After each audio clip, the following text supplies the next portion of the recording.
Hello and welcome to this very special episode of the King Street Cinema podcast. My name's Andy. You might know me from ACM's Vault of Coal or various other podcasts and radio stuff I've done over the years. I'm joined this episode by two members of the King Street team, starting with James, who he's the co-host, isn't he? James is here.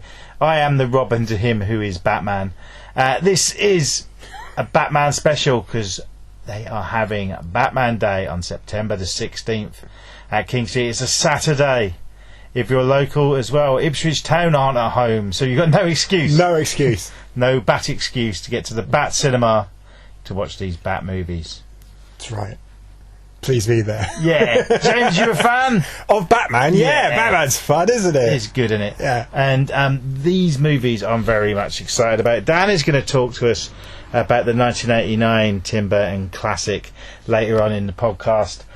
James is going to discuss with me the 1966 Adam West TV spin-off Batman the movie, which to my knowledge is the first cinema comic book adaptation. I can't think of a movie based on a comic book apart from the old serials you used to get in the 30s and 40s and stuff. That's right. To hit the cinemas. I thought it was Barbarella, but that was 1968. This is 1966. Yeah. Made after the first season of the hit TV series. Yeah, came out 2 months after the first series finished. Yeah. So pretty much straight away. Yeah. Sure, they were already in the process of making the movie while the series was originally happening. It was planned to come out before. Right, I believe, but things went wrong. Well, I think the reason behind that is that the studio probably was like, bit risky doing a movie. TV, better idea. Yeah. See how the TV does, and then does well. Boom, film. Yeah, and later on, of course, Buck Rogers. 10 or so years later, done the other, where they done the movie for cinemas, and then interesting that one because that's a pilot episode that then gets turned into a theatrical film. Which is not an unusual thing, the pilot episodes being kind of feature length for TV shows. Knight Rider had the same thing and all that kind of stuff. I don't know if Buck Rogers was maybe the first time that had ever happened on TV, I don't know, but it's definitely a usual thing going forward. Pilot, but the fact that got a cinema release. Yes, of course, that's the unusual part. With this, it was made after the series because there's change in the cast of Catwoman. Yeah. In the series, it was Julie Newmar, who I believe played in season 2 as well, Catwoman. I think so, I think it in the third one. She was off making a film in the UK, which was never actually released. Oh, really? I didn't know. And she was not happy. But they got Lee Merriweather in. That's right. I thought was great. Fantastic as Catwoman, Yeah, really good. She's perfect. She did a lot of TV shows. She was in Time Tunnel and lots of movies. And the cast. Adam West, Burt Ward. Yeah. And then what it is not. People can say it's like an extended episode. I don't think it is. I think there's more to it than that. There's several villains, and at the very first scene where you see all the villains, there's no Catwoman. That's because they didn't have one. Right. And it comes in later. Oh, okay. So I didn't know that either. Yeah. Brilliant. I agree with you that it's not an extended episode necessarily. It has all the elements to the series, but it's certainly the formula. They were certainly going for a cinematic release. Didn't want it to feel like the TV show, yet still have all the TV show elements like the Dutch angle constantly and the way that the characters speak, obviously, and it's not toned down in any way. No. And I even think it's probably the parodying of the era, which it's really all about in a way, is sort of like kind of making fun of 60s stuff. Yeah. That's all hyped up really heavily, I think, in the film. It's what it should be. It's bigger. Yeah. It's the series. I love it, but it is very thematic. It's the same. Yeah. Basic premise every episode, whereas there's more going on. Yeah. And another thing is, Adam West wasn't actually too keen to do the movie. Two things swayed him. One, they just said they'd recast him if he didn't do it. And two, he asked if he could do more as Bruce Wayne because that's what he liked. And there is certainly more Bruce Wayne in it. There is romance in it, which is not unusual. Again, you'd think, right, that's you want to expand on what you've already been doing in your TV show. Putting romance into a show is very typical of a thing. So yeah, But of course, the old heartbreak. Won't spoil it, but quite emotional. It is quite emotional. And, also cool. But it's apart from Catwoman, all of the TV cast, I believe. Yeah, they're all in it. Yeah, which would make you think, it's just going to be the TV show. Yeah. Which for me, thinking about it back when I saw it as a kid, which I watched the TV show like all the time because it was on pretty much all the time when I was a kid. Well, that's what it felt like, which was fine with me because I loved it. But the film always felt a bit harder to watch as a kid because it's quite long. It's I think an hour and 45, something like that. It sounds about right. About an hour 40, I think. Yeah. And so it feels like a little too much maybe to keep young little kids' attention with it. But apart from that, it's great fun. I mean, it really is. It truly is like, as an adult watching it, it's really like you just sit back and enjoy it, really, and you don't really want it to end. Yeah, and it is still funny. Yeah, exactly. It's spoofing 60s stuff. A lot of it's still relevant, and there's a lot of visual humour, and some of the lines are great. And there's two characters who I don't think are in any other Batmans. I've probably made up for the series. Chief O'Hara and Aunt Harriet, who are kind of almost... O'Hara's like the comedy sidekick to Commissioner Gordon. Yes. And he's great. He is. And Aunt Harriet is... she lives with... She's the aunt of Bruce. I thought it was of Grayson. I thought she was, because he's the ward, isn't he? Yeah. So I know, it's odd, isn't it? Yeah. But she's there for humour's sake. Yeah. So, they're always like, we're just going to the party or whatever when they're doing Batman stuff. But this is it. No one knows in the show and in the film, no one, and I mean no one, which is different to the other incarnations. No one knows that Bruce Wayne and Dick Grayson are Batman and Robin. If memory serves, even later on, when they're in season 3, they brought in Batgirl. I don't think she even knows. No, she just shows up and helps them. I mean, Alfred knows, doesn't he? Sorry, Alfred. Apart from Alfred, and is it Alan Napier as Alfred? That's right. Yeah, brilliant. Yeah, absolutely fantastic. Yeah. They made it all their own, and we'll touch on this when I talked to Dan about the 1989 one, which feels. When it came out, it felt like so long before, in between the series and the movies, but it was only 21 years, which isn't as long as you'd think. Well, but for nowadays, though, it's a hell of a long time. But with these shows, it was still repeated, the 3 seasons, non-stop. Yeah. So it still was fresh in our minds. Sure. And it was hard to accept how different it was for a lot of people. Yeah. And I think when this started, fans of the comic books, this is my point, I'll go on about that later, but fans of the comic books, which was darker, may not have liked the series to start with, because it was almost making fun of the comics. It's true. So I think that's kind of right for the period that you're talking about, like when the Tim Burton film comes out and stuff.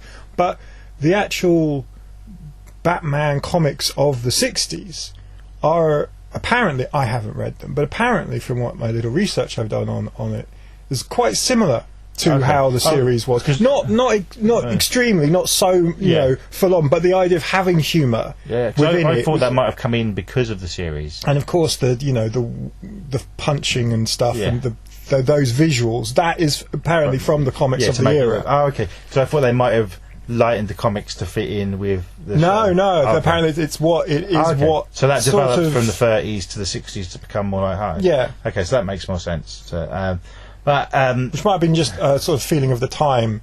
Yeah. Of the era was to... Well, 60s were that, weren't they? Yeah. Weirdly so. Yeah. Because it doesn't really ring true with what was going on, especially in America or in other parts of the world in the 60s. So it's kind of unusual. They had this kind of almost fantasy world they were trying to portray on television. Everything's fine. Yeah. It's okay. Yeah. And that comes across... It's so brightly coloured. It's not dark. You see the Batcave and it's lit up. Yeah. None of it, I believe... Though not much of it's at night. The opening sequences is dark, and then there's a spotlight on them. Yes. And other than that, it's very, very brightly lit. Yeah. And that's one of the charms to it, really. The word camp is often used to describe it. which it is, but it's deliberately. Yes. And it's... Well, it knows exactly what it is. Yeah, exactly, it does. And it's...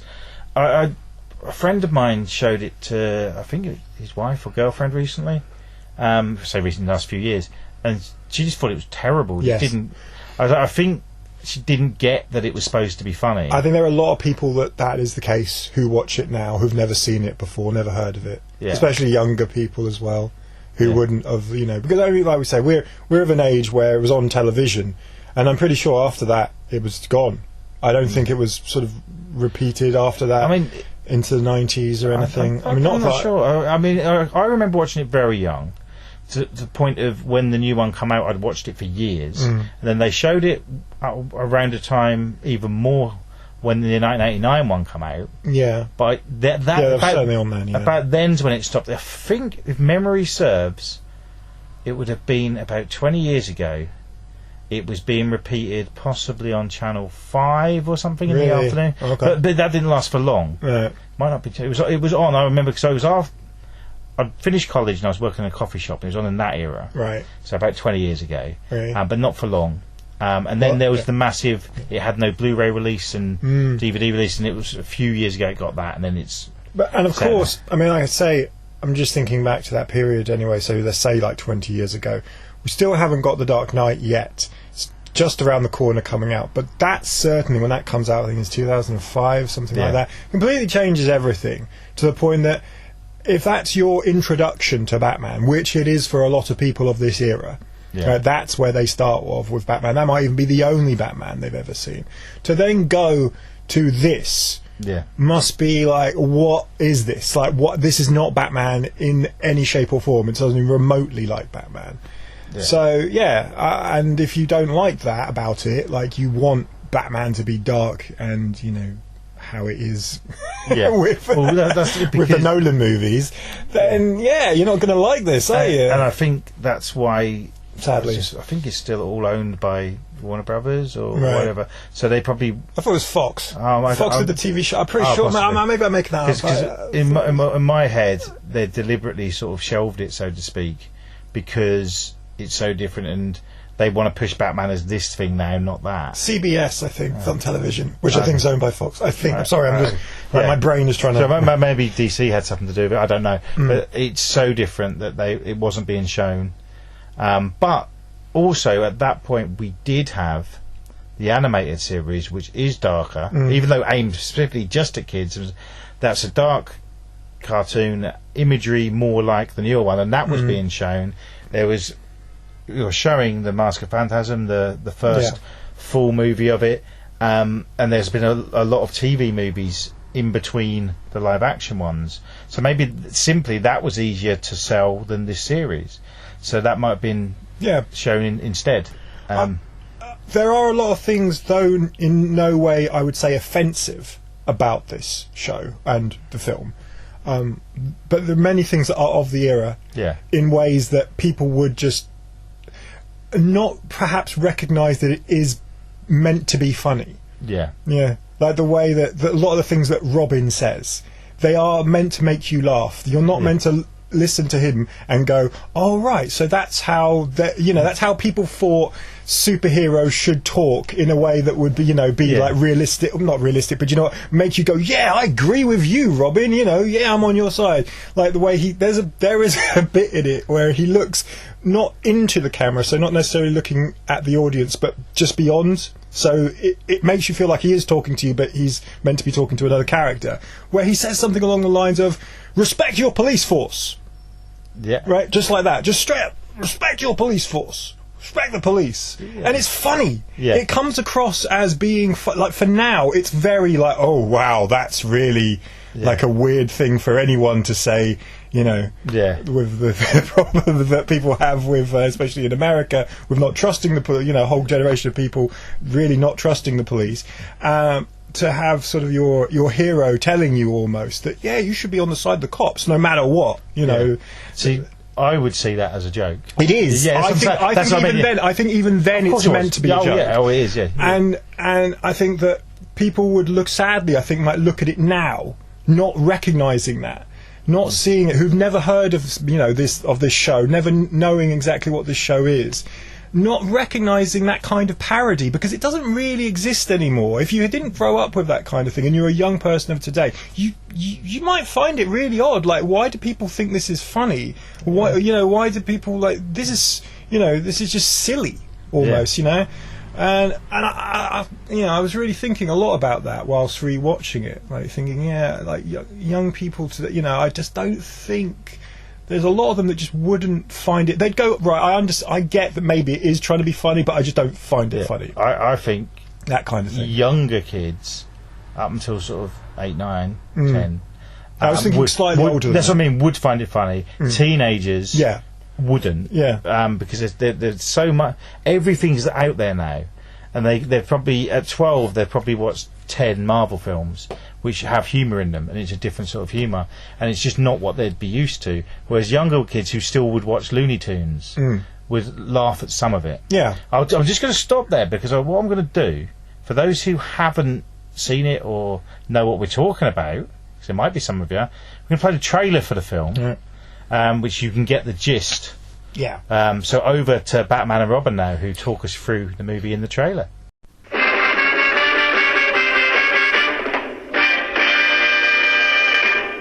Emergency. Batman speaking. Warning all of you to brace yourselves for big news. The biggest. Tell them, Robin. Holy superlatives, Batman. It's really exciting. Soon, very soon, Batman and I will be catapulting right out of your TV sets and onto your theater screens. That's right, Robin. Our first full-length motion picture feature in color opens a whole new world of thrills. The big screen gives us more space on land, sea, and in the air to challenge the most cataclysmic collection of super criminals that ever plotted to take over the world. Number 1, the Riddler. Question: who's going to make the feathers fly and knock Batman and Robin out of the sky? Number 2, the Joker. Have you heard this one? It'll kill you, Batman. Number 3, the Penguin. There are 2 eggs that this wily bird is going to scramble. Batman and Robin. Number 4, the Catwoman. Oh, you're going to see the perfect crime when I get Batman in my claws. And that's just a sample of the exciting exploits ahead in our first feature motion picture. Holy memoranda, folks. Make a note not to miss it. Good thinking, Robin. Now that's a trailer. Fantastic. Get the gist of it there. No clips of the film, which I like. It's a very, from what I remember, because I haven't seen it. I was away while that trailer, doing something else, something personal. Yeah, the bat signal went off, and you just said exactly. I remember it being very much of the 60s. I think there were quite a lot of trailers like that. It reminded me, very different, but still with like the inkling in my mind of thinking of Hitchcock, thinking of him when he'd come on and he'd sort of talk you through his sort of like what his film was going to be, but you wouldn't see any of the movie. The trailer was nothing that was give you anything really, just sort of like that's interesting. It's very interesting how trailers have evolved, because then you got that in the 60s, and then more 80s and 90s there was the voiceover man. There's a movie coming. Yeah, that's right. It's coming soon and you will see it. And this world, that's the one. And then now it's just a minute version of the film summed up. Sometimes 3 minutes, which is like, it almost gives away, it just basically tells you the whole film. Yeah. It's like, what's the point? Yeah, I'm not a fan of modern trailers. No. But that would have come on in cinemas, and people would have, it was a big thing. This was massive. Batman, the TV series was like literally so big that the Munsters stopped because it couldn't compete with it. Wow. And the Munsters is, wasn't That's it? amazing. That's what happened. I did not know that. Yeah, because that was on the other side, and that was huge. And then this colour, brightly lit, high budget show comes, and they were like, nah, we're not doing this anymore. And there's a joke about it in the Munsters movie, because they had a spin-off film as well. Right. I can't think specific, but there is a joke about Batman, and it was quite bitter when you watched it. But it was a phenomenon. Batmania, the first era of Batmania. Yeah. There's been several throughout the years. The first one, 1966 series. I'm sure the series I mean, it must have started in '65, the series, unless they got it all out early and then. It's interesting, yeah. It's always referred to as Batman. When they've done the comics, it was called '66. Right. It's probably all shot in '65, released in '66. Yeah. And then that sounds right. Yeah, and then it ran till '68. There was going to be a second movie, but I mean, it doesn't look like the movie was that big a hit. No, I don't think it was really.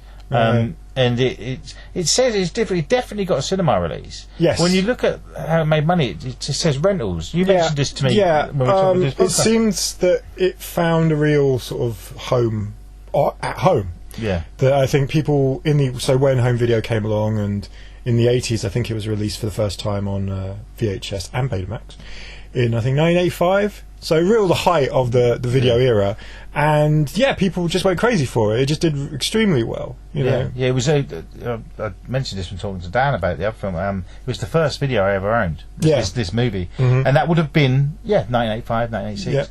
Yeah. And that was, and I think maybe because the '89 Batman took ages to get made. You know, the fact that people could get hold of this film and Batman, it was showing that Batman was still popular, as well as comic book sales. Yeah. And it just, it amazes me just like how big this was, because nowadays when there's a big film out, the merchandising isn't as big, you don't see as much of a campaign, and you got it hugely in '89, but there was still my mum gave me like a Batman badge as a kid, which was from the '60s, and it was you could buy it, and there was little plastic toys, and and the only thing, it was before Star Wars. You got it bit with Planet of the Apes, but it's kind of forgotten that this was how big it was. Sure, but also, I think it was possibly maybe why it isn't done as much now is it was a bit too much, and that's why Batmania only lasted a few years. Maybe. I do think some of the things I said earlier about its kind of brightness and happiness and cheerfulness, I think, which wasn't really sitting well with reality at the time. I think by the end of the 60s into the beginning of the 70s, I think people's sort of what people wanted had changed. Yeah. And that kind of high camp, colourful, kind of silly kind of stuff, I think, was on its way out. Yeah. At least as something that was a cultural phenomenon that everyone was behind and everyone was enjoying. I'm sure kids still enjoyed it. Yeah, but also those kids in 3 years age a lot. Exactly. You know? And then I don't know what it would have been, but there would have been another thing come along. Yeah. Possibly sort of spy TV, things like Get Smart or something maybe. I do think things of this nature, I think, were kind of on their way out by 1970, really. Yeah. But what was great is we got so much of it. Yeah, there was, and you go, I've got the box set of the series, and there's God knows how many episodes, lots, and they were all, there was 2 parts. I think the show actually had 2 episodes a week. That's how it worked. I think they, so it was. I'm pretty sure every story was 2-parter. Yeah. And they were 20. It's good for kids' attention spans. So about 20-25 minutes, and there'd been adverts, and then. But it was also an early lots of stuff for adults, like I think it does happen in the film. I haven't seen it for a long time. I was going to rewatch it, but I'm looking forward to see it on the big screen. But they'd do the walking up a building, and a celebrity on the show would open the window, like Jerry Lewis or someone would say something, and kids often wouldn't know who these people were. Sure. So it was quite clever throwing that in for adults. Yeah, that doesn't. They do the walking up the side of a building in the movie. Yeah. There is someone, I think, but I didn't recognise who they were. Okay. And they sort of, as they've gone past, they sort of stick their head out the window and say, "Oh yeah, it was a man dressed as a bat darling." There is a couple or something. Yeah, there's a couple. I'm not sure. I'm sure they were famous. I'm sure, but I don't recognise them myself. But yeah, I do love. I've always loved that bit, just because it's clearly. It's so clear that they're just walking along the ground. Hand over hand on the rope, pretending that they're going up a building, but it's so clearly not. It's not even a vague effect, to suggest that they're really doing that. It's like, no, of course they're not, and you all know they're not. That's part of the humour. Yeah, exactly. And I think because the film's bigger scale, they probably stayed away from that sort of thing. They wanted it to look more like a film. Yeah, like the helicopter. There's a bat boat. There's a bat copter, and then there's a bat boat.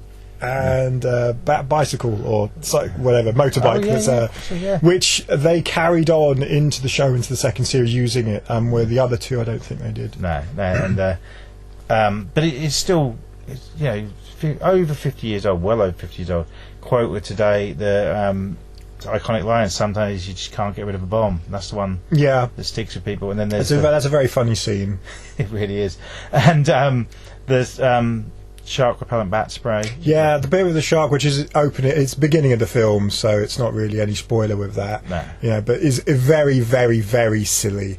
Almost to the point where you might not want to watch the film if you were sort of, thinking that's going to be at that level all the way through. It's not. Which I think would have been a bit too much if it did continue along those lines of that silliness. But it is funny. It is funny. And I think that's another reason why the love interest things are there, because it would just be totally stupid. And I think the film may not be remembered as well, because the funny bits stick out. Yeah. If it was just constantly stupid, all the time, it would be the point of annoying. Yeah. There's a bit of politics in there as well. There is, absolutely. There's some. That's again very interesting that it's in there. There's a lot of quite almost, you could say, satire to a point with it, where and quite even a bit snidey, I find as well. Almost kind of like a bit like, look how stupid politicians are, kind of thing. Yeah. You go, okay, all right. Yeah. Yes, it's interesting. I'm pretty sure that's all over the show as well, in a way. Probably not as clear as that, because I don't, watching as a kid, all that would have gone right over my head. Yeah. But it's quite interesting. It's done in a very funny kind of way. Yeah. Where I think maybe that element to it might be appreciated more by younger audiences now than it would have been back then, maybe. Yeah, teenagers might look at that and go, okay, I think that's kind of cool. Yeah. I think it is the sort of thing that if you are put off it for whatever reason, being a fan of the Christopher Nolan ones or comic books, or just you feel it's too silly, it's something that if you stick with, give it 20 minutes. Yeah, I think you get on its wavelength and you realise exactly that it is a clever film. Mm-hmm. Yeah, it is clever. It's not stupid. Yeah. There's nothing stupid about either the show or the film, in not just the way that it's portrayed, but also everything, the way it's written, everything, the way it's acted. I think they know exactly. They know exactly what they're doing, and it's not it's a silly show, but it's not a stupid show. Yeah, and it's so different. I mean, it's influenced a lot of stuff. The makers of it went on to, or was it writers or producers, something, went on to do like the 70s Wonder Woman and lots of stuff. But there's nothing actually that much like it. They tried the Green Hornet, didn't they? Yeah. But that wasn't as campy. No. It wasn't as fun even. And it is this unique show that I still love. It's not something you can binge or anything like that. No. But it's nice to dip into. And this film is something. There is definitely nothing else like it. I can't think of anything. No. And it's also it's spoofing itself, but very, like we said, without being stupid. But there's so much more to it. It's layered. And it looks great. The music's great. The cast are great. We've mentioned Lee Merriweather, Adam West, touched on Burt Ward. But the other villains were massive stars. Yeah. We had Cesar Romero as the Joker. Famously would not shave his iconic moustache, so there's makeup over it. Yeah. And there's a comedian as the Riddler, Frank. The name's gone. Yeah.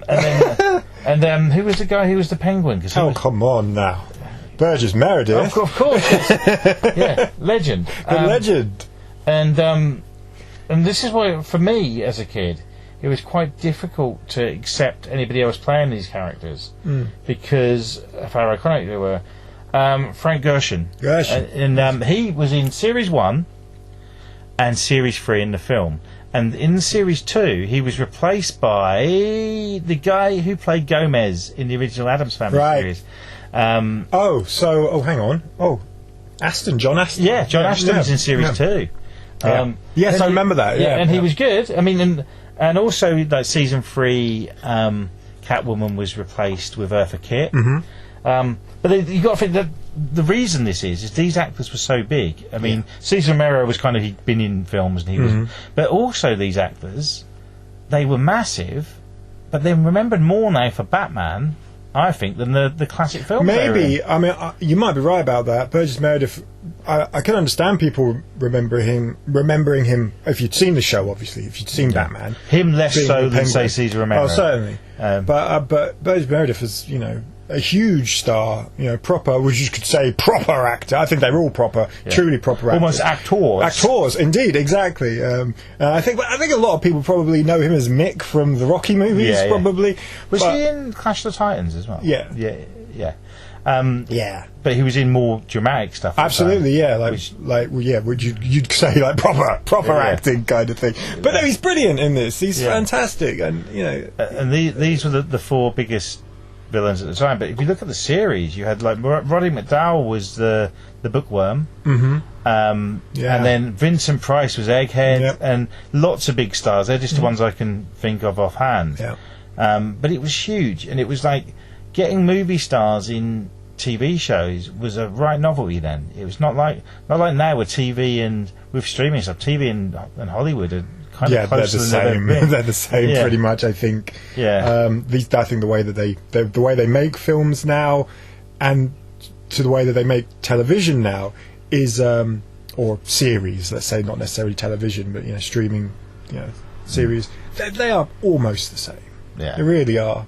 Whereas this was, it was mad to see these people on TV, and they seem to all want to do it. But I thought, looking back, it might have been like, say, Vincent Price would have gone on it the week a big film of his was coming out, possibly. I would have thought, almost like a guest on a chat show. And it would have been very much announced as well that the star was, there was going to be this big star going to be on the show this next week. Almost like the SNL host. That sort of thing. But I mean, an hour and 40 minutes. I'm like, it's. You said it never felt long to me as a kid, but it might have been that. I didn't have many films to watch. I watched it a lot. Right. I remember as a child always I watched it many times. I never had it, never owned it, but we rented it a lot. But I do remember, I think after maybe 2 or 3 times of seeing it, being like, there are parts of it where I was just a bit kind of like, that was probably the romance bits when you were young. And watching it as an adult, I think those bits will fly by. Yeah, they do. Oh no, completely. Like I say, I've seen it as a grown man, and I just was like, this is great. This is just brilliant all the way through. So cool. And so it's one of these. I'm looking forward to all 3 of these movies for different reasons. This one I just can't wait to see on the big screen. It'll probably be the film I see on the cinema that I've seen the most pre-cinemaing it, if that makes sense. Right. Yeah. Because I must have watched it so many times as a kid. But I bet you there'll be bits I've forgotten about and they'll come back. I don't reckon I've seen it for 20 years. Right. Properly. Oh, I did. I watched it drunk with a group of people once.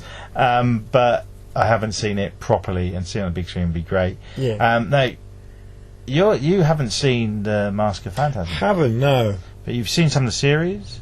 I don't... Do you know what? I'm not sure if I have. Oh, really? It's not really being... I don't know.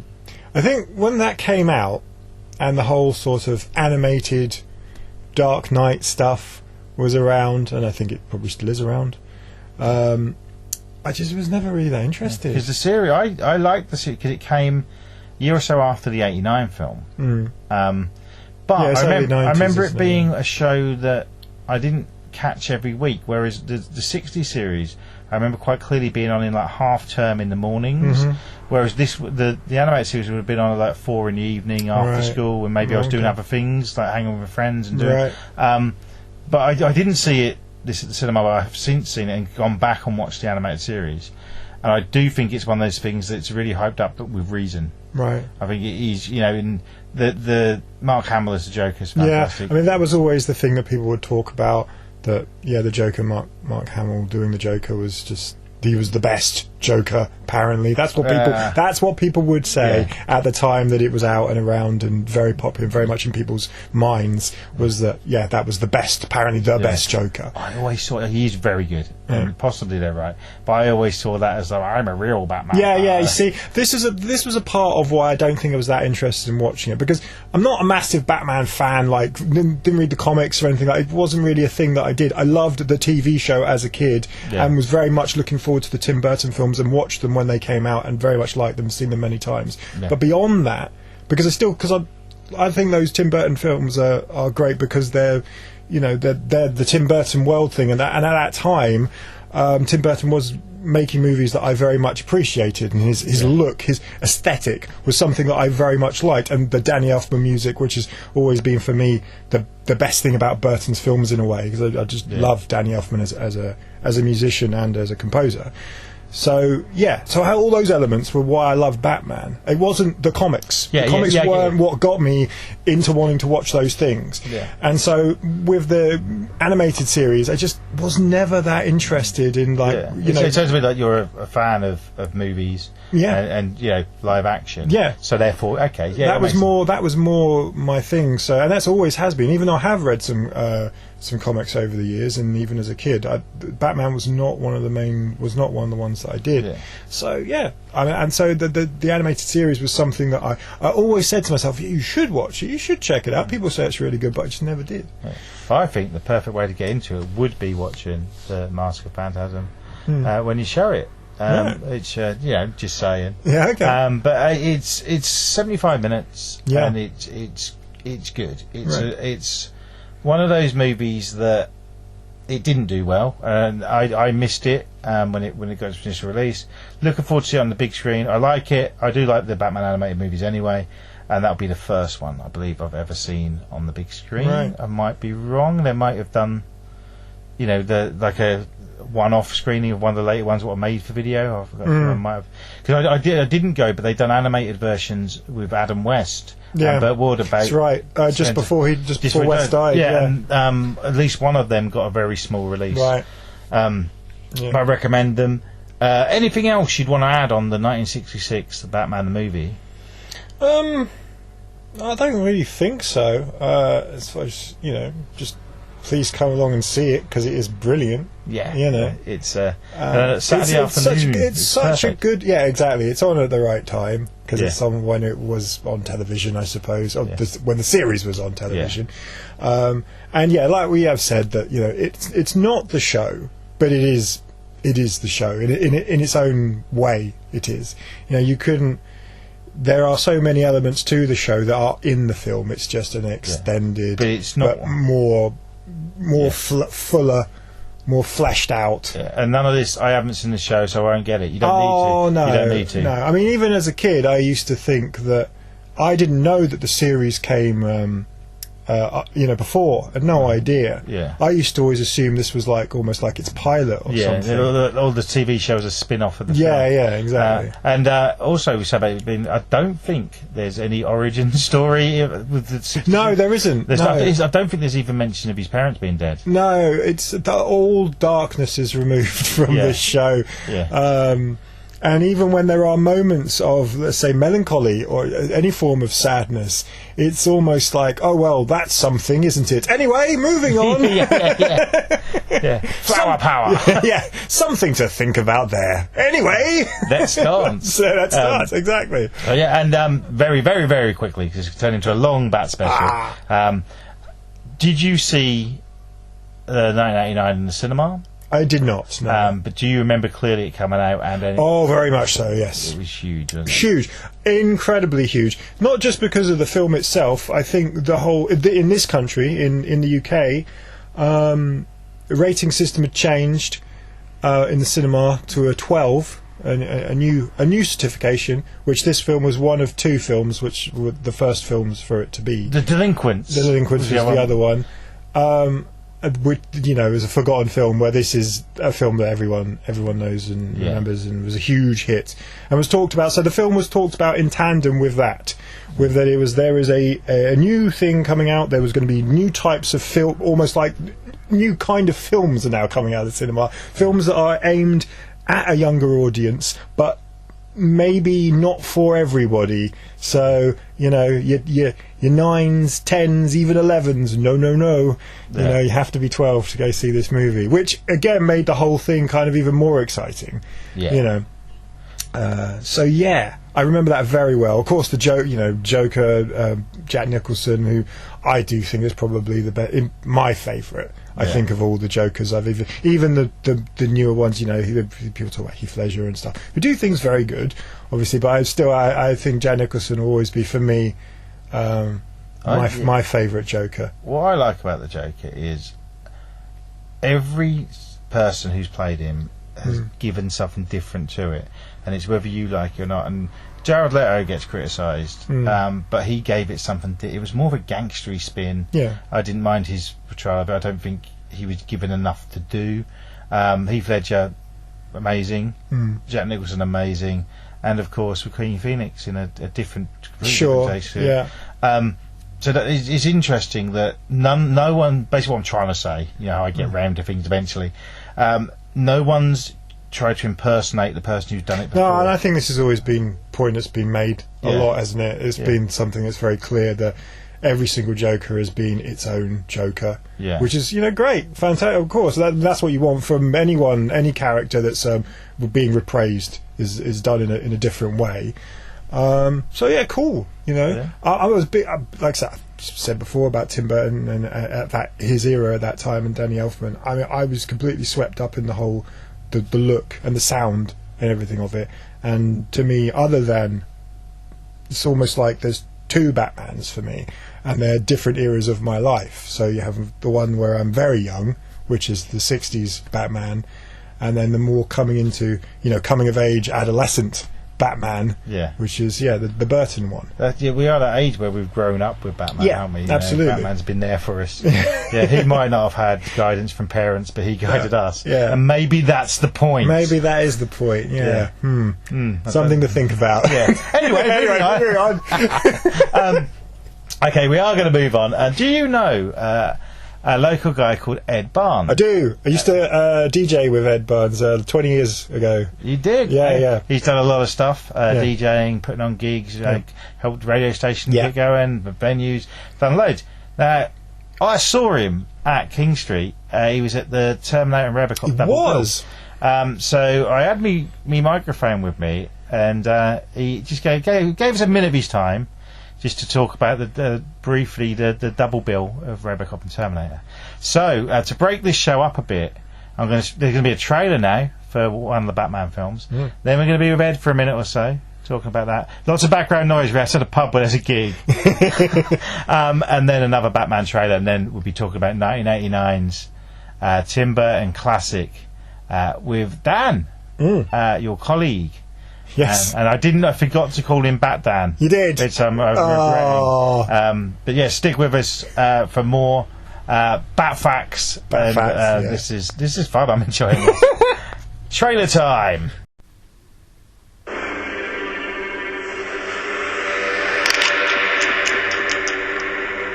This Christmas, for the first time, America's most exciting and legendary motion picture hero comes to the screen like you've never seen him before. In an all-new, larger-than-life feature film. Now, the Dark Knight confronts his newest and most menacing villain. Your angel of death awaits. The Phantasm. I want you. And faces his greatest danger. Be too careful with all those weirdos around. The soaring new adventure. Batman, Mask of the Phantasm. The animated movie. Coming for a Christmas you'll never forget.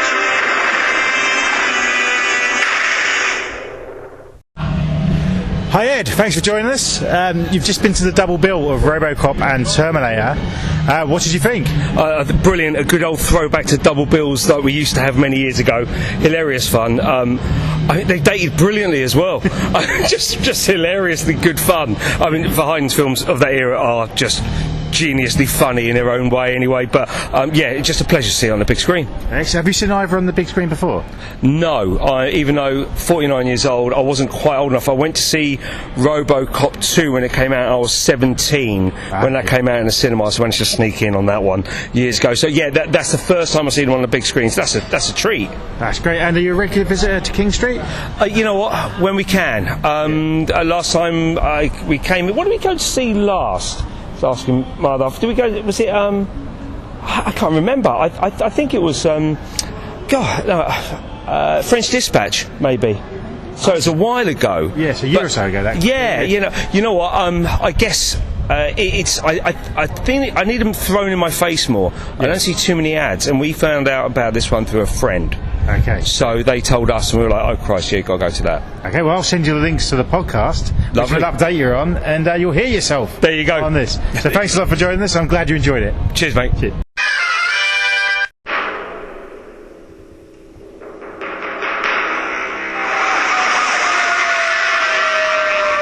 Every punk in this town is scared stiff. They say he can't be killed. They say he drinks blood. Is there a 6-foot bat in Gotham City? Vicky Vale. Bruce Wayne. And what do you do for a living?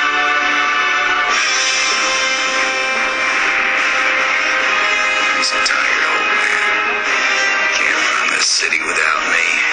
Your luck is about to change. Winged freak terrorizes. Wait till they get a load of me. He's out there right now. And I've got to go to work.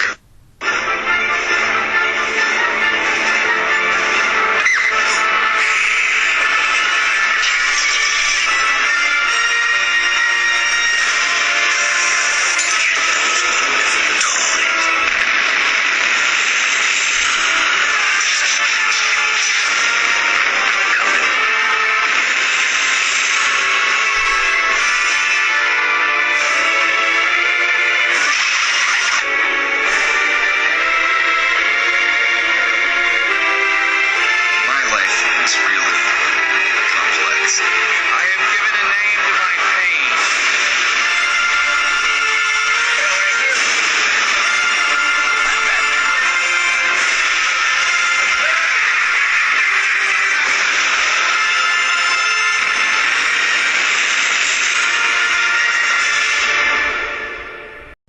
I'm here with Dan from King Street Cinema. How you doing, Dan?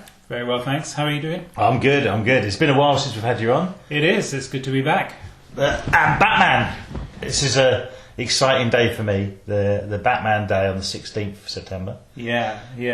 Just spoken to James about the 1966 Adam West classic, and we're going to have a chat about 1989's Tim Burton Batman.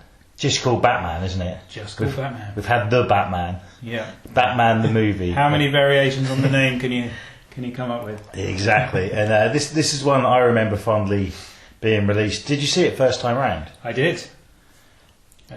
Local cinema or? First, I saw it for the first time on opening night at the Riverside in Woodbridge. Oh, okay. Actually, and then I saw it a further 8 times at the Odeon here in Ipswich when it was the Regent, and Ipswich Film Theatre. Okay, so that's 9 times. 9 times in a cinema. Is that something you used to do a lot? See Yeah, I mean, not for everything. And, I was only 14 back then, and that meant ticket prices were like £2, £2.50, £2.90, whatever, so it was cheap. So there were a number of films that I did that with. Batman was probably the first. I did it with Jurassic Park as well.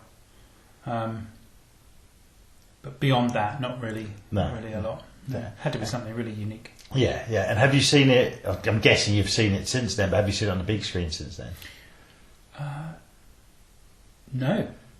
No, I haven't. So not since 89. I haven't seen it on the big screen since 89. 34 years. Yeah.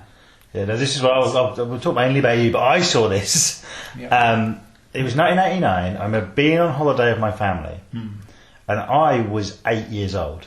Now, this was the first 12 certificate film, wasn't it? It was. And I can remember seeing it in a cinema with my parents, brother, and grandparents. And I'm not sure whether it was like a big screen put up in the holiday park we were in, and it was illegal. Right. Or they snuck me into a cinema. But all I can remember is my family not liking it because it was too dark. And not dark in tone, as in the picture was too dark. Right.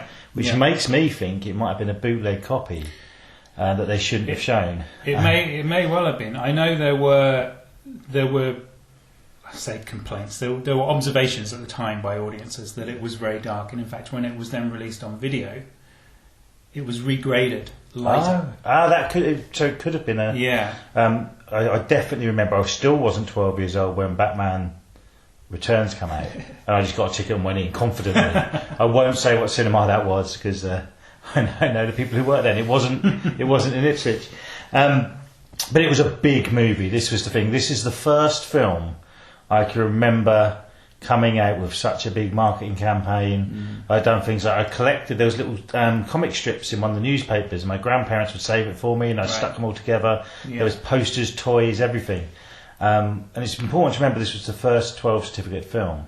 Yeah. So the marketing was aimed probably at kids, well, for teenagers, but it was aimed at younger kids who weren't able to see it as well. Yeah. It was almost a perfect storm around that film. You know, there was a lot going on there. It was we hadn't seen anything like that since, I would confidently say, since Star Wars. Yeah. But Star Wars was unexpected. Yeah. Whereas this, they'd sunk a lot of money into this, and so they needed it to succeed.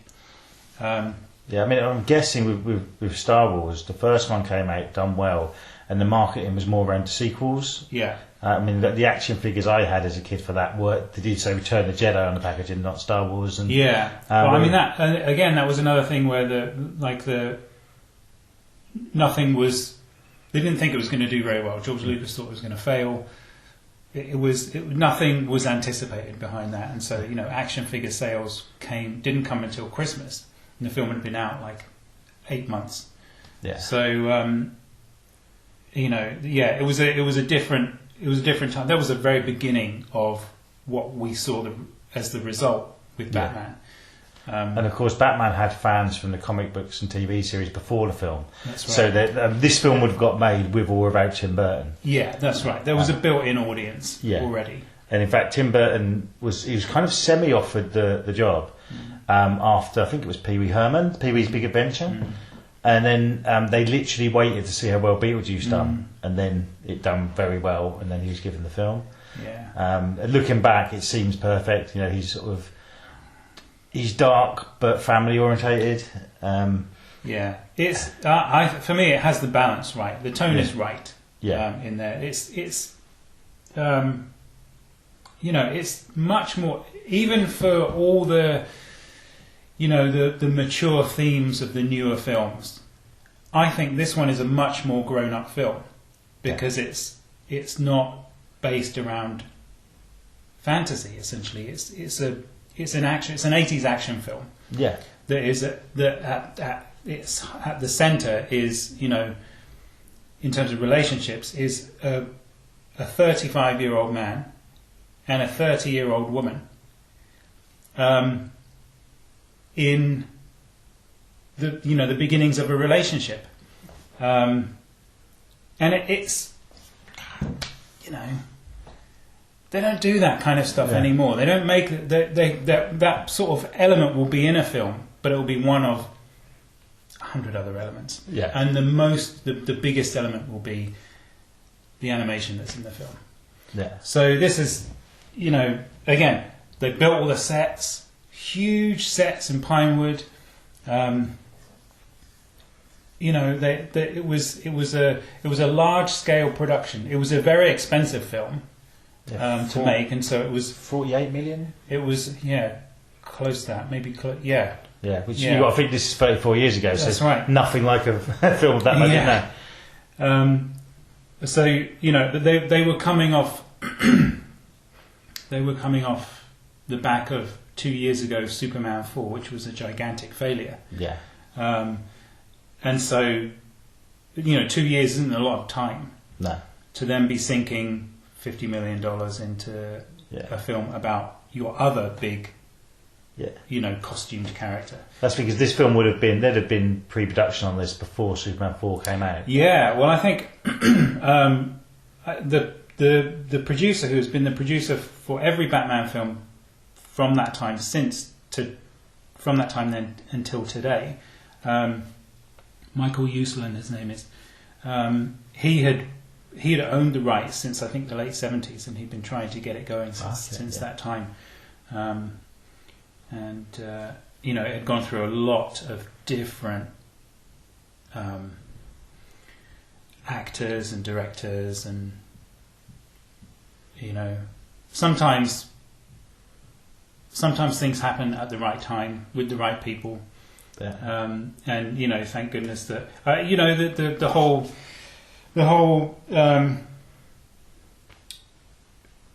big old controversy with Michael Keaton being cast as Batman and Bruce Wayne, and people forget about that now. That was there was actually an actual campaign to get him off the film, wasn't there? There was a huge petition, and that's the brilliance of a good director and a good casting director settling on the right actor for the job, knowing that their past roles don't make it look like they're the right fit for that role. But because previously he'd done basically comedies, hadn't he? Mr. Mom and Mr. Mom. Beetlejuice is a comedy, but I I remember being very young and thinking, well, mate, he would be more suited for the Joker because of only seeing Beetlejuice. Yeah. But he proved everyone wrong. He did, in the same way that Daniel Craig proved everybody wrong, who didn't want him in the role of James Bond. That's true, yeah. And he actually, Keaton came up with the iconic line, "I'm Batman." That was meant to be "I am the Night," and he. Yeah, it was a lot more. There's a lot more to it. That line, I think, it was long and it was sort of Yeah. But that's all you need. I'm Batman. Yeah, and he was apparently very worried about certain things. Like he was one of the ones who suggested, was it contact lenses and put makeup on, because he took it very seriously. It was like people would know. I mean, in the 1966 movie, part of the joke was it was obviously Bruce Wayne, whereas this is serious and you can't. And that was another big thing. I mean, at the time it seemed like a long time in between the series and this movie, but the series finished. It was only 21 years, which when you think this film came out 34 years ago now, it's not as long as it seemed when you were as a kid. The passage of time is very different in different stages of your life, isn't it? Yeah. I think that's... they could not have at that point in the late 80s done Batman in the way it was done in the 60s. Mm. A lot of people weren't ready for it, forgetting that the comic was always dark. It wasn't a new thing to make Batman dark. It wasn't a new thing not to have Robin in it. But to a lot of people at the time that was their only exposure. And I think it all was the filmmakers listened, even though this film made money. And then by the time the fourth one come around, it had gone pretty much back to that 1966 thing. In 97 that was, and that's Batman and Robin is up there. If there's polls for the worst films ever made, that's there. It's high up on a lot of people's lists. I don't actually have too much of an issue with it. I mean, I think its fault is ego. Mm-hmm. But the film in itself is like a bizarre kind of art installation that is just it is what it is. And I mean, you look at that, there's a great cast, a great director. That's what I've listened to the audio commentary by Joel Schumacher, the director, and he's pointing out this is there because they needed to sell this action figure, and it's almost like he's apologising. And that for me, I can enjoy that because of what it is. Narni's in it and that sort of thing, whereas this is an actual good film. The first two I love, if I'm honest. Yeah. This and Batman Returns, and they're two quite different movies. They're very different. I mean, there's an argument that Batman Returns is a better a better depiction of that world than Batman is, but you wouldn't have had that without Batman. Exactly. Yeah. So there's no. I think they took on what works best in Batman and developed it like a good sequel should, and why it stands out, it wasn't just a rehash of the first movie. Yeah. And a lot of sequels are, Yeah. Yeah, that's right. But to just talk about, we mentioned Michael Keaton and the controversy with all that, and as you say, fantastic. And this year he returned as Batman in The Flash, and that film didn't go down that well. I didn't see one negative thing about him being in it. His performance seemed to be almost what saved the film, and it was great to see him back. Jack Nicholson as the Joker. We say about budget, they saved a lot of budget by he got a percentage of the takings and ended up making 60 million. They saved up front and paid in the long run. Yeah, and he knew exactly what he's doing. He did. And he wasn't even on set that long. But his performance, I mean, possibly now it's been overshadowed by Heath Ledger. But what I love about this performance is it is the Joker, but it's also very much Jack Nicholson. Yeah. I can't think of a superhero or comic book character what's kind of done that where they either make it the character their own, like say Hugh Jackman done with Wolverine, but you see Wolverine, you don't see Hugh Jackman. Yeah. Or it just fails, like we say Mr. Freeze, where you don't see Mr. Freeze, you see Arnold Schwarzenegger. Whereas this is kind of both. Yeah. Yeah, I suppose it's I mean they needed a name, obviously. Yeah. So part of that is about getting finance and everything else, making sure that people they get investors for the film in the first place. And Jack Nicholson was 1988. He was still a massive box office draw. So I think it was the right. He was the absolute right choice of actor to place against Michael Keaton. I know there was it was back and forth about Robin Williams. Yeah. Do you know what happened with that? They kind of screwed him over. Yeah, I think he was kind of dangled in front of. Well, they told Robin Williams that he had the role. Jack Nicholson was unsure, so I think he'd refused it. Yeah. And then they told Jack Nicholson that Robin Williams was going to do it. Here's one more chance, and he took it. And then Robin Williams was not happy. Yeah. Refused to. They offered him the Riddler afterwards in the third one. He refused to do it and wouldn't work for Warner Brothers until he got an official apology. Which I don't blame him, to be honest. I don't blame him either. I mean, it's the game, isn't it? So that's the game that you play if you're in that industry. I do think at that era in his career, I don't think it would have worked to have Robin Williams as a villain. It was around just after was Dead Poets Society and Good Morning Vietnam, and in fact, I think Dead Poets Society was came out the same year. I think so. Yeah. Which actually did. I think I need to check my figures, but I think that was the number 3 highest grossing film in the States that year, ahead of even ahead of Lethal Weapon 2. I think. Okay, so Batman was first. Batman was first. Yeah. Indiana Jones and the Last Crusade was second. Okay. And then I think it was Dead Poets Society. Okay, yeah, because that was smaller budget but huge at the time. And I just don't. I think that was late 80s, not even long after Mork and Mindy, really, within 10 years, which I watched last night. It's still brilliant, by the way. It is still brilliant. It's still great. It is. And I mean, it could have worked. It could have been the beginning. Robin Williams done Insomnia and things like that later on in his career, and he proved he could do the dark thing. Yeah. But with him and Michael Keaton, people would have got him wanting a comedy, wouldn't they? Yeah, he would have played it so differently to Jack Nicholson. Yeah. Jack Nicholson was. I think you needed an actor like Jack Nicholson in those first scenes with him as just Jack Napier. Yeah. Before he became, and I don't think at that stage Robin Williams he wouldn't have been the right fit in that. Yeah. For those scenes. I will mention as well that the two actors who were in all four of the original ones, who played Alfred and Commissioner Gordon. It's Michael Gough as Alfred, the British actor who had been working with. I forget the name of Pat, someone, isn't it? Who was Hingle. That's it. Yeah, who's been in so many movies as well. And they're the two great performances, but they're the two who connect all four of the original films really on the screen. I know they're a lot behind the scenes. Because Tim Burton produced Batman Forever, didn't he? Yeah, I think I don't think he was involved. I think ultimately he was. That it was a contractual credit. Okay. And I think he'd moved on by that point. Yeah.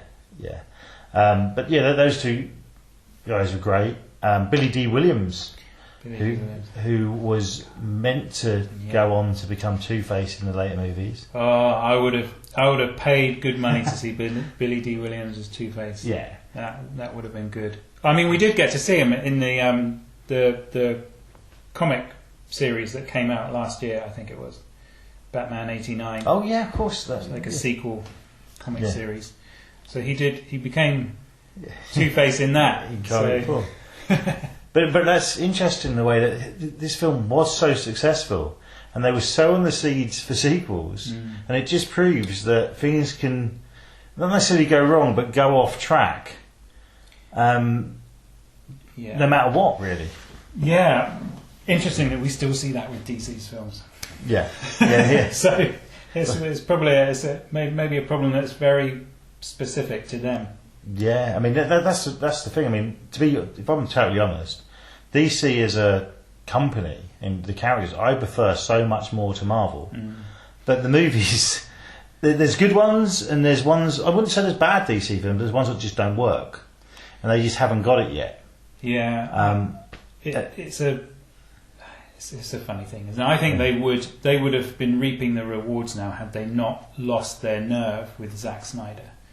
But they lost their nerve. They didn't hold their ground, and they threw him to the wolves. And said, "No, we're not going to." I mean, they paid for that in the end because they paid him to come back and finish it. Yeah. Did you see the Snyder cut? I did. Yeah.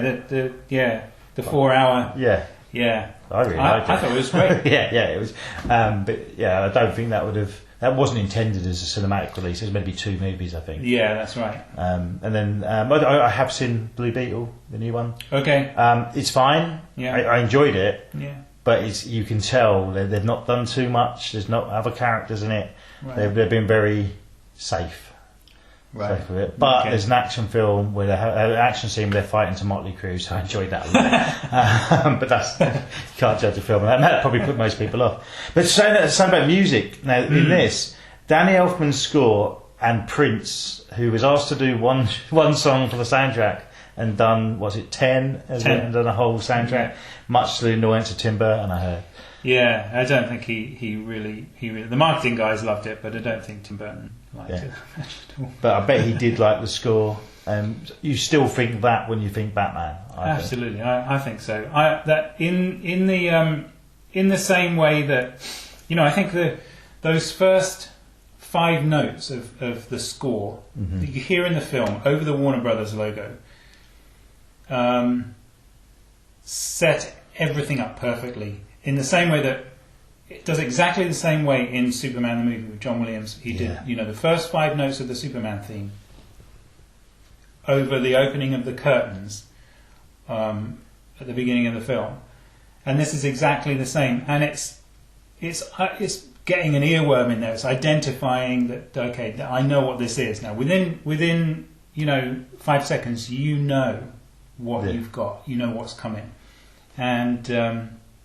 It's brilliant. It's great. It's like you don't want to put it on the same scale, but it's the same as a TV advert, a little jingle. You know then you recognise that. Oh, that's what that is. That's what that is. Yeah, it has to work. Yeah. And with the later DC films, they try to do that with Wonder Woman with his guitar. Yeah. And that annoys me because every time you see her, is that, It's and it that hasn't got thing. the same. Yeah. But going back to the Flash, when Michael Keaton first comes back, and you see him, and then when you hear that, it is like hair on the back of your neck. Yeah. And I used to get that if I see a film, like even the last Star Wars film, when you get that dum at the beginning. Yeah. For me, that is like.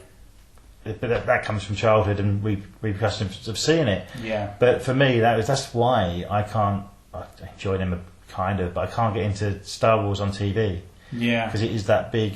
But this, I mean, the animated Batman, she's shown Mask of Phantasm as well. The music crosses over, doesn't it? Yeah. So they used the same theme. Yeah. It was a good crossover actually. They used the same theme. Obviously, they wanted the association with with what worked. But they also the music for the series as a whole was then composed by a composer called Shirley Walker, who actually conducted the score for Danny Elfman on the first film. Okay. So she'd worked with him on that first film, and she was a composer in her own right as well. She kind of carried on that overall feel of, it's sort of it's the kind of music that places something outside of a time, because it's modern day film, 1988, 1989, and this music could be from any era. Is it like a 1940s chase, or is it current modern day? It's not. It raises it above that. Yeah. That sort of there's. I think that's why, for me anyway, the juxtaposition of the score and the Prince songs in the film works. Yeah. You've got the Prince songs mainly in the background, and they kind of set the time and the era. Yeah. And then the score lifts the film out of an era. In the same way that a lot of the characters walk around with trilby hats and raincoats and all of that. It is almost out of time. Yeah, it's his own thing, isn't it? Yeah. And it is, you've got it looks like 1940s, like you say, very Dick Tracy, which the film a year later of Dick Tracy would not have been made once, because this, absolutely, I stand by that. But then you've got him walking back with ghetto blasters, pumping Party Man out, and that's unique, and possibly that's why I think this movie has aged well, because it's not like some iconic 80s films, like say Beverly Hills Cop. You've got that soundtrack and you've got the spray paint, all ghetto blasted, that sort of thing. Whereas that's aged, whereas this hasn't. Yeah. For that very reason, the same reason the TV will show Blackadder and Dad's Army sitcoms from the 80s, but they won't show ones set in the 80s, made in the 80s, because they just look old now. That's very true. That's when it comes in that kind of stuff. It's down to you. It's very personal, isn't it? You can't watch something like that without having almost 30, 40 years later, without having an emotional connection to it in the first place. And that's what's so great about Batman, is that it is. There are elements of eras in it, but that takes it out of any specific era, and so the film is. You can revisit that film generation upon generation. Yeah, exactly. I mean, you show that might be one of the reasons. I love them, and I think that as the first two Superman films, I think was as good as the first two Batman films in their own way. But younger audiences don't seem to have connected with them. A lot of people say it's because the characters dated more, which is true, but also they're very. Both of them, though the second one's made in 1980 or released in 1980, they both feel like 70s films to me. Yeah. This doesn't feel like an 80s film. That's right. I think that's an important distinction there, because you've got a different approach from two different directors, Tim Burton with Batman and Richard Donner with Superman. Richard Donner with Superman was intent on making the film, seating the film very much in reality, which was important for the character of Superman. Then he really does seem super heroic. Yeah. Inside this world that is just very normal. And then you've got Tim Burton, whose imagination is already very different, Yeah. creating a world that is slightly not... It's hyper-real. Yeah. Both have, both have their own sense of reality as well, I think, don't they? And I'd have loved to have seen I don't know how they'd have done it, but a crossover between them characters like later happened. But the 2 years between Superman 4 and this seemed a long time for me then. And I definitely think that they learnt from how that didn't do so well, and that's one of the reasons Batman was darker. Because they've been there, done that. Yeah. And you've got to think that when was the first Superman? 1978. So in 9 years, you got 4 films, and I can't think of any other superhero comic book films that even got the cinema in those few years. There was TV movies and series and stuff, but I definitely see this Batman movie, 1989, as the first wave of the comic book movies. Because after that, you mentioned Dick Tracy, you got The Shadow, The Phantom. Yeah. There was a few, not as much as 10 years later when X-Men came out. Then it was everywhere. It was like this was the first wave of it, and I think the only ones that really it worked was Batman. I liked The Shadow. I thought that was a good film. I liked Dick Tracy, but they didn't do so well. There was no sequels. There's a few more. My brain's gone, but I reckon there's sort of 5 or 6 comic book movies come out off the back of this. Yeah, there were.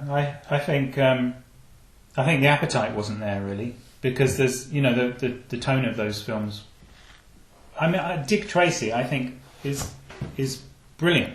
I think it's a brilliant film. It's a brilliant artistic achievement. The fact that there's a lot of money behind it shouldn't be a reason to say it's not. Yeah. And I know a lot of people who don't like that movie just because Madonna's in it. To be fair, I think she's fine in it. I think she does what she's supposed to do. That's the thing. She was cast well. Yeah. She was in a role that that was right for her. Yeah. So. And there's so many big stars in that under makeup. I don't think people realised who they were watching. Yeah. Yeah. Again, the makeup is great. It's it's really the ambition for the film. Was, I think, should be commended. Yeah. It just. It was strange. Maybe they said the appetite wasn't there. Back then, people might have been more like, okay, well, I've seen that. That's been done in Batman. Whereas now, people are like, I like X-Men. Now I want Spider-Man, and now I want. Yeah. And I don't really know where that shift happened, but it definitely seems the case. It was, how many. Sort of copies of Indiana Jones did we get that didn't do very well? The only one that really done well was Romancing the Stone, and I think that was because of the cast. Michael Douglas and Kathleen Turner were huge. Yeah. But saying that, with this, I don't think we'd have had, or it may have taken longer for the big superhero thing, which is still going on. It does seem to be dying down a little bit, but if you look at the last 10, 15 years. Seems like there's always one of these movies on at the cinema. Yeah. Not here, luckily. Yeah, not here. Well, we don't. And to anybody listening, we're not moving into superhero genre programming. This is something that is we're showing because, it's Batman Day. Yeah. So. And I'll say that I'm 41 years old. I've grown up with these movies.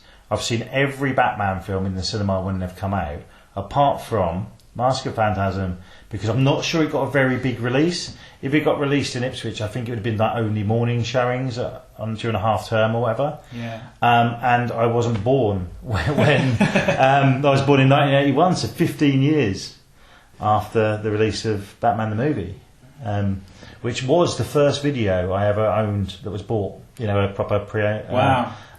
Which one? The 1966 one. Wow, okay, that's brilliant. That was the first film I owned. The second film was Teen Wolf, and I think that's where my life started to go wrong. Well, right, in my opinion.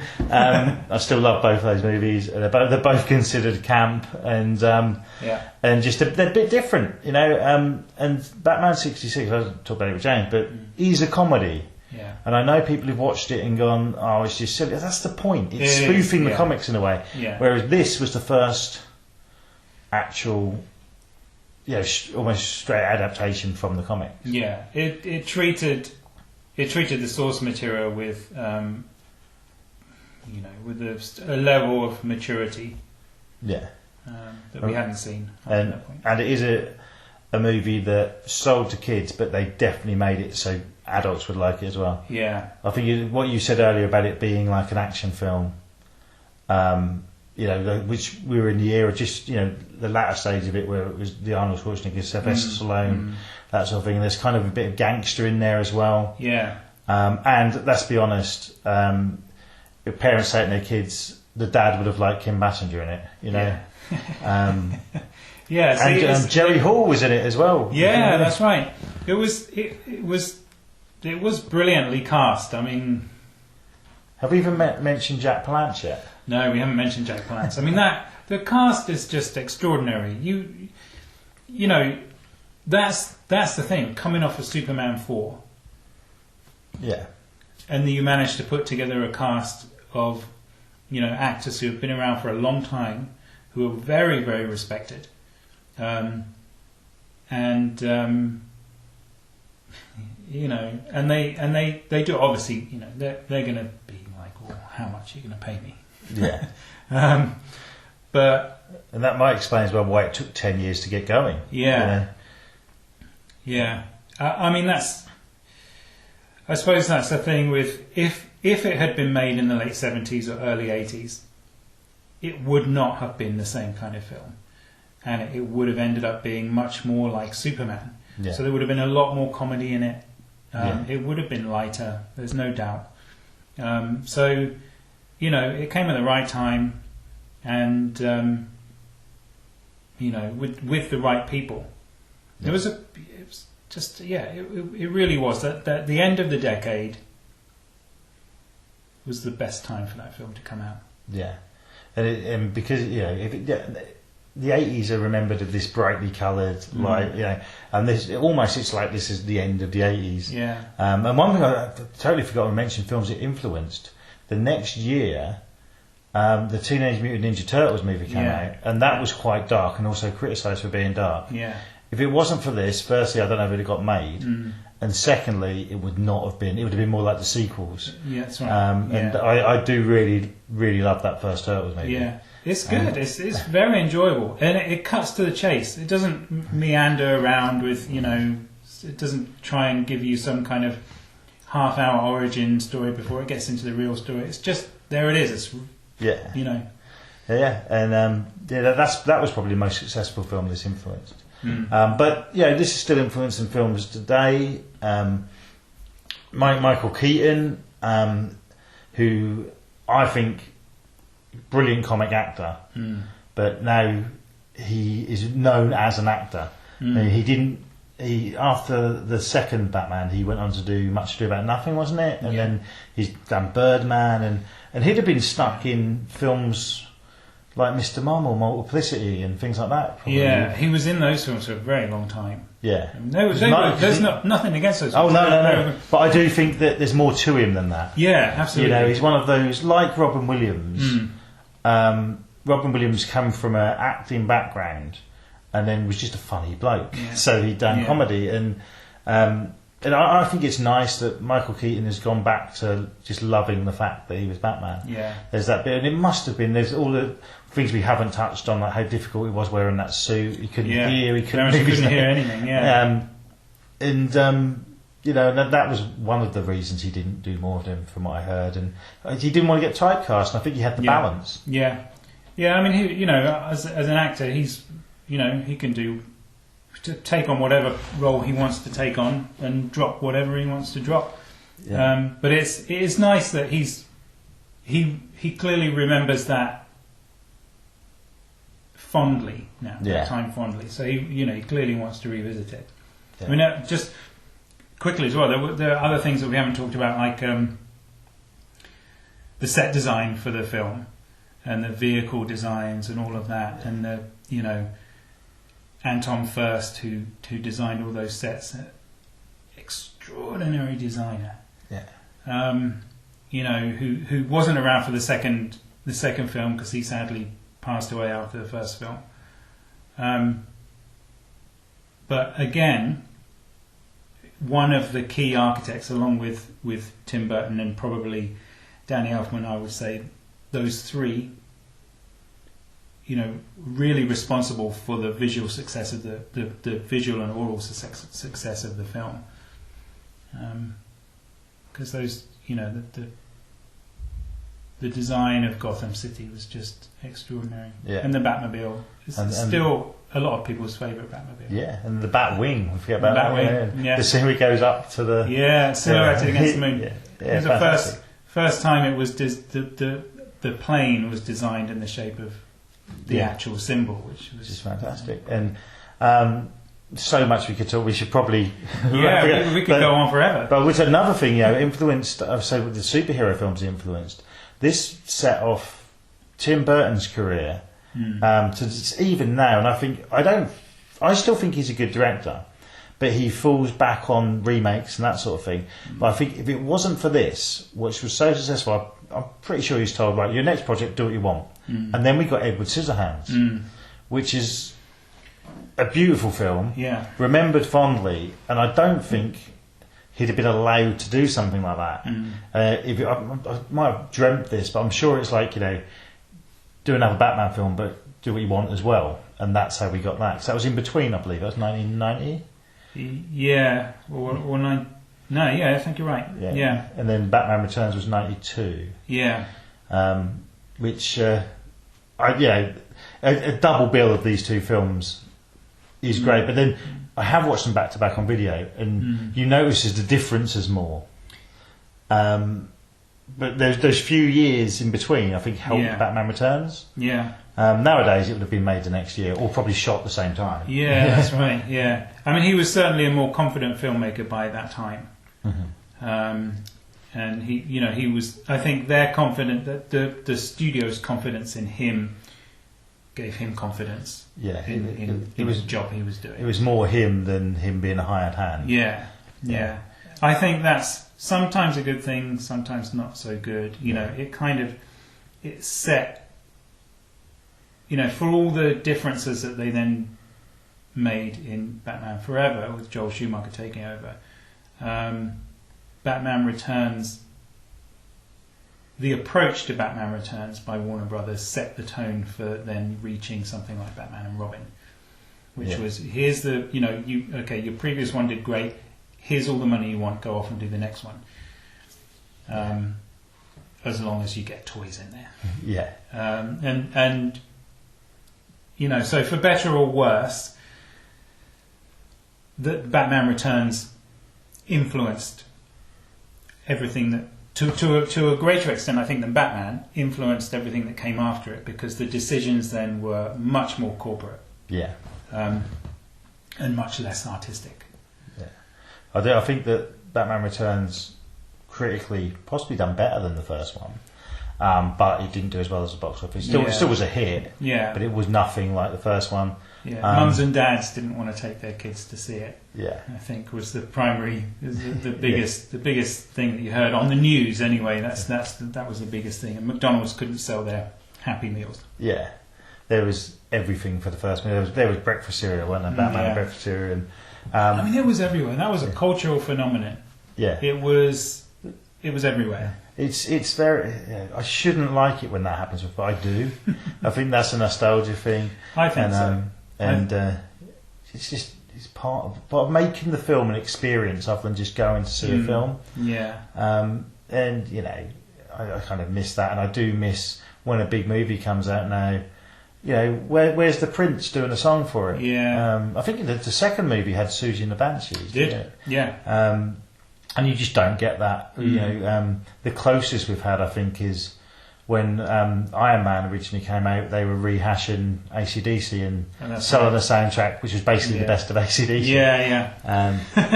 But I mean, they must know what works and what doesn't, and maybe Bryan Adams just refused to do any more films. So what's the point? I don't need to do any more. Yeah.